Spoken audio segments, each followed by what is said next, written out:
to the RunnerX podcast, where we talk about all things running. As many runners know, it's 90% mental. So join Coach Valerie and Coach Caroline as we go through the mental side of running. Hello, and welcome to the RunnerX podcast. I'm your host, Coach Caroline, and I'm here with Coach Valerie. Coach, we had some really interesting questions that came up with our YouTube channel. And the first one I thought was really interesting, and I wanted your opinion on it. Basically, how do you train for an ultra marathon? But before you kind of go into the training, like what is an ultra marathon? Like what makes an ultra marathon versus regular marathon? Can you give us a little education on that and then how I would train for that? Sure. So an ultra marathon, honestly, is anything above 26.2. So Really? Okay. yeah, so that's how they label it. So most people start off with, oh, and then they also are really like the most popular ultra distance. Of course, things are changing, but it used to be where it was either a 50K, which is like 31.2, I believe. Yeah. And it goes right. If you sign up, by the way, for an ultra, you'll always find there's usually a 50K, and they might have smaller, but ultra distance, 50K, 50 mile, 100K, 100 mile. Like Okay. that's kind of the ultra scene. And it used to be just kind of uh kind of a fringe running. Like it wasn't very competitive as far as like it wasn't, and it's still, by the way, not, it's getting there, but it used to just be like people wanting to test themselves. I just want to see if I can run this distance. And then most ultras are done off road. So the idea is you're running on a trail, you're not on the road. So um, that's the idea behind ultra running, is to kind of get off the marathon, go past the marathon, and get off the road. Okay. So how would I train differently for that? I mean, I do know here in Texas, the Dallas, the marathon, the ultra that we have every year at the Cowtown is on the road. So Yeah, I there would, are, there are I, definitely road events, and so there's I would, track events. Like yeah. now they So I'd have, train the same way, wouldn't I? Like as I would for, say, the Chicago Marathon, I would train the same way for the Cowtown, even though it's 31 miles.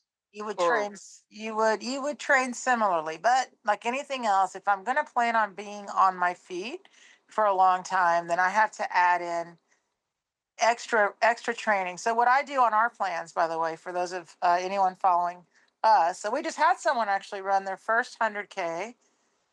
We had someone actually run their 50K and do really well. We've had several 100 mile runners. What I do differently for their training plans is a little bit more volume, because you're going to be on your feet longer, and also more combination running. So, for example, this is also very normal in most, especially if you're going to go off road. There's going to be probably trails with different elements. Like you might have rocks or mud.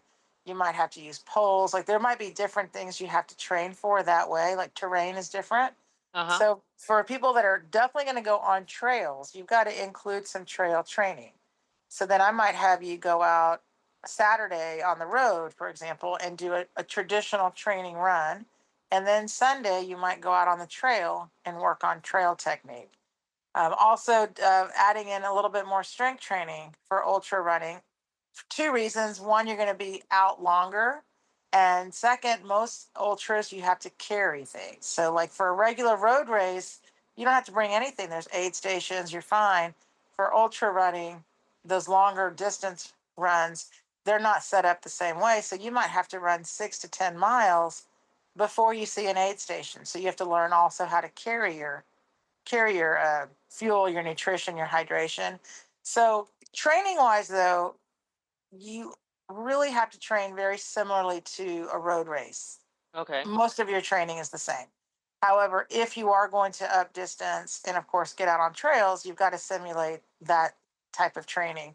So, for our runners, we do, I always add a little extra, convince them to do a little extra strength work. And Mm-hmm. then they've got to practice their fueling, their hydration. Otherwise, training is the same, and the nice part with ultra racing is, again, especially if you're going on trails, it's not as much speed oriented. So you're going to Right. have walking, you're going to have more breaks, you're going to have people that run the longer runs, like the 100K, 100 miles. They're stopping at aid stations. Some people that run these longer distances, even you're sometimes napping at your Yeah. aid station. So there's a lot more understanding of training intervals when you go for longer running. By the way, Hmm. it's not as scary. People aren't as worried about what happens if a lot of times with road running, there's a fear like, oh my gosh, I have to run continuous, right? So, Right. I don't want to stop. With ultra running, it's a different mindset. Like I I go ahead. wanted to run ultras when I was after I started trying a couple of marathons, and I used to joke and say I wanted to do ultras so that I could run a half marathon, take a 3 hour night nap, eat a pizza, and then run another half marathon. Because Yeah. that's seriously like kind of what it almost felt like when I would hear about them.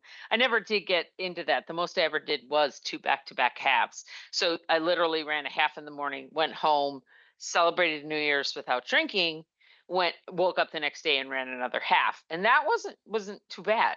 Like that, I decided that was my favorite way to do a marathon. Well, I was laughing because I just recently saw, people before social media, they would just run and they would just do their Yeah. training, and it Right. wasn't so You read books, like right, you'd but it, go and it get a wasn't. book. But you didn't go for a run and think everyone's going to know my running.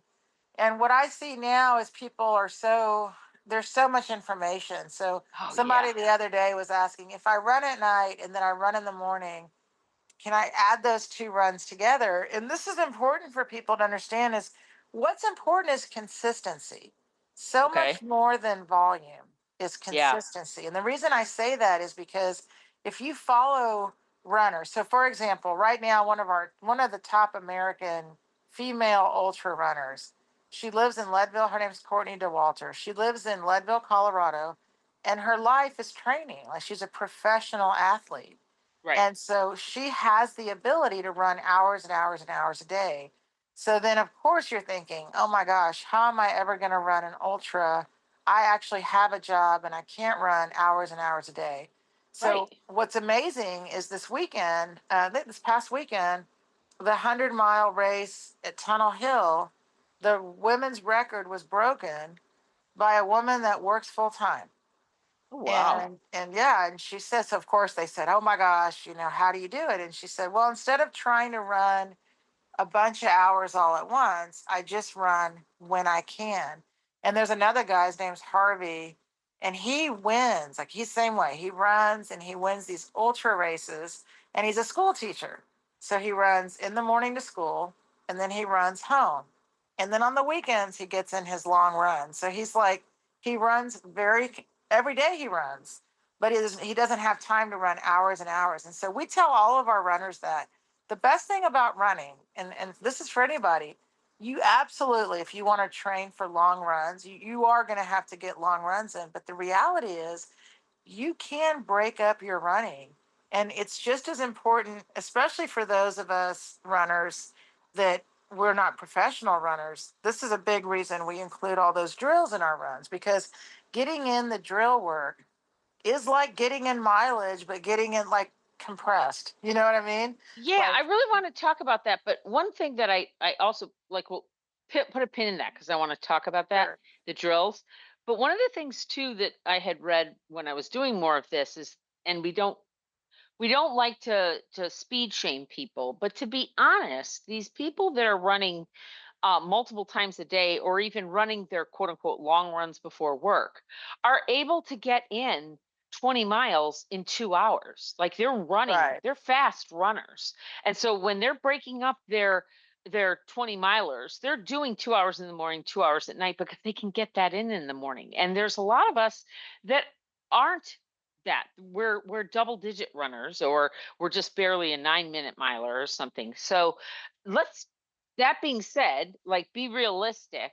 Going out for 2 hours, if you're a 10-minute miler, is not getting you necessarily the quantity you think you need. And that's where these drills come in. So, can you talk a little bit more about that and how important that is and why it's important? Because we get so much pushback in the running community that couldn't possibly be the same as going out and doing my 20 miler.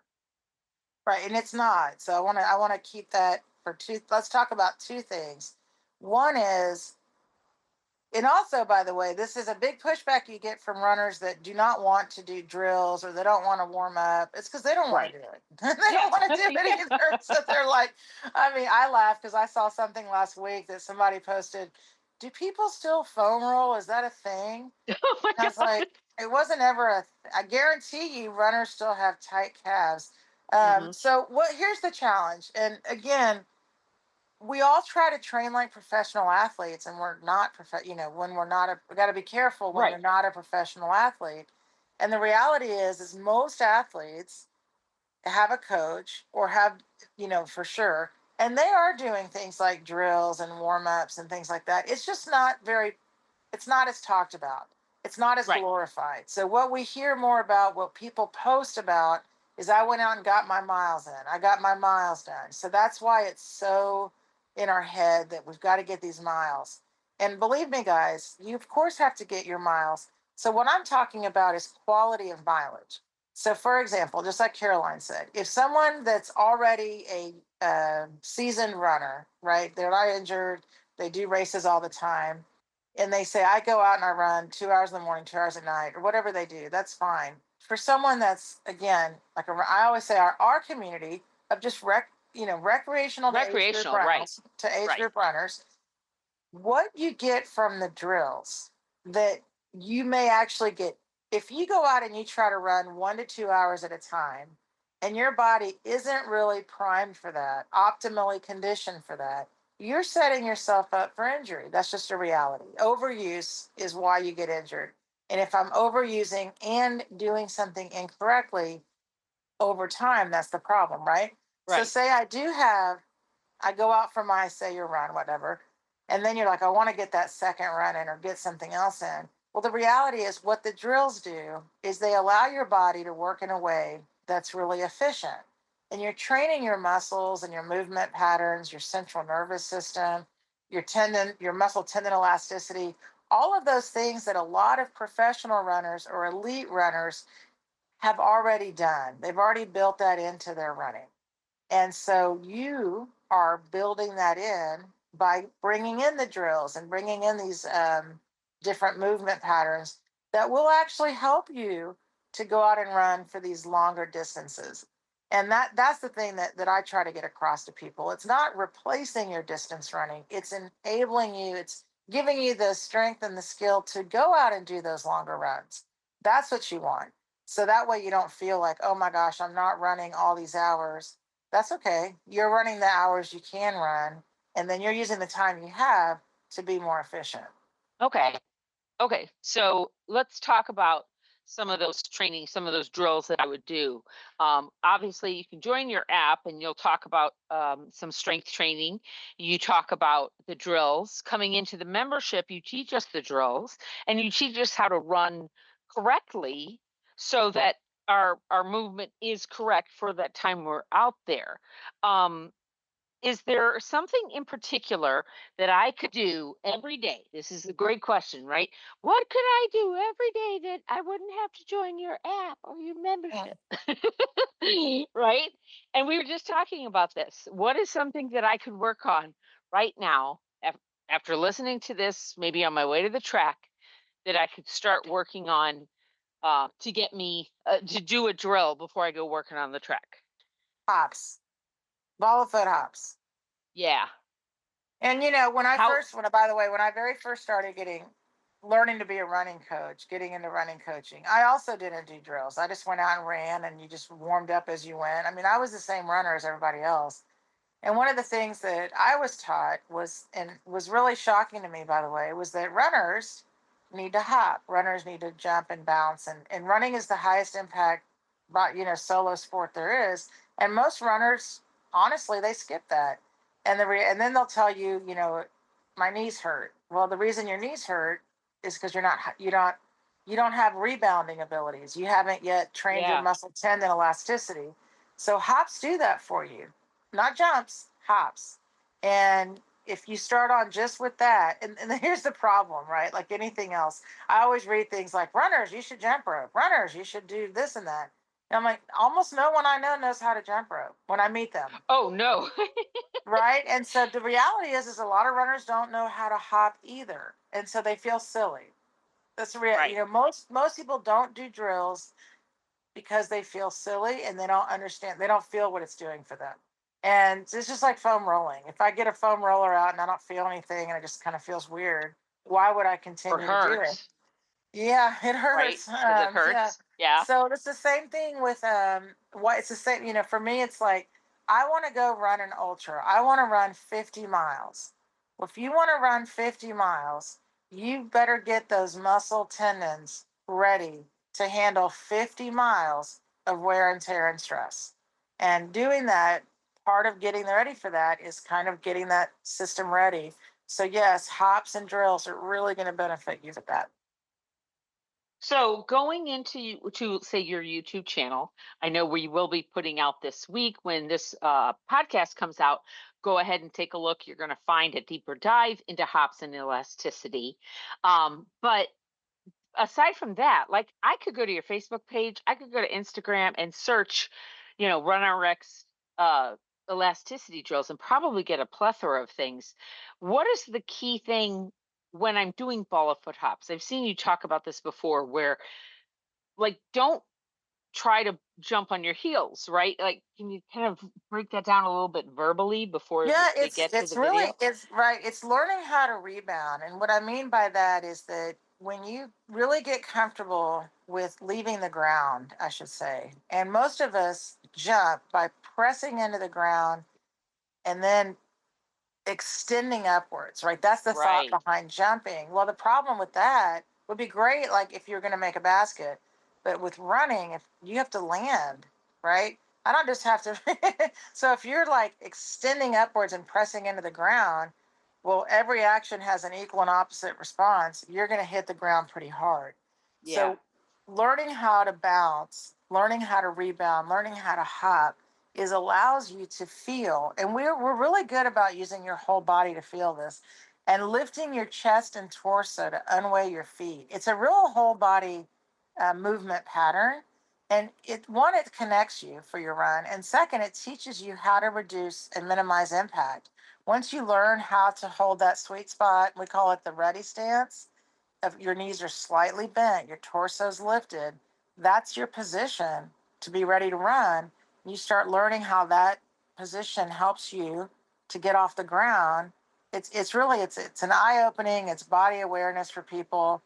And again, if you let me take you through it, it's the best way to do it. However, otherwise, just try a few of the hops. Anything you can do that helps you feel that your feet are light coming off the ground and that they could actually keep repeating that lift off the ground. That's how you know you've got it.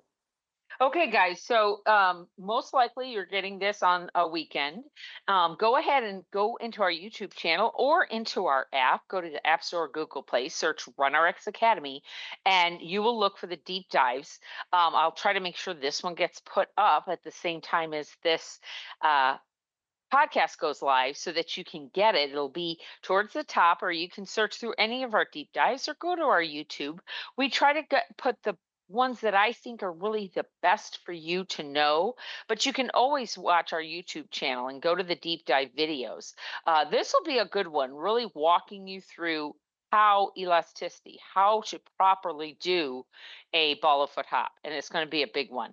So if you haven't subscribed, please subscribe to our channel wherever you watch it. I would love it if you subscribe to it on YouTube and on podcasts.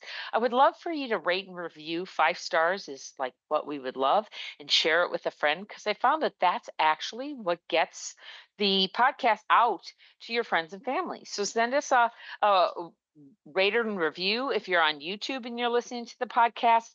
Ask us a question. We do see all of your comments and we do answer them live on the podcast.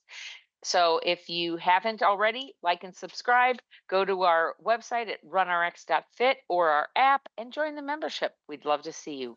Thanks, guys. Thank you for joining us on the RunRx podcast. If you'd like to know more, join us at www.runrx.fit. And if you have additional questions that you'd like answered on the podcast, email us at support@runrx.fit.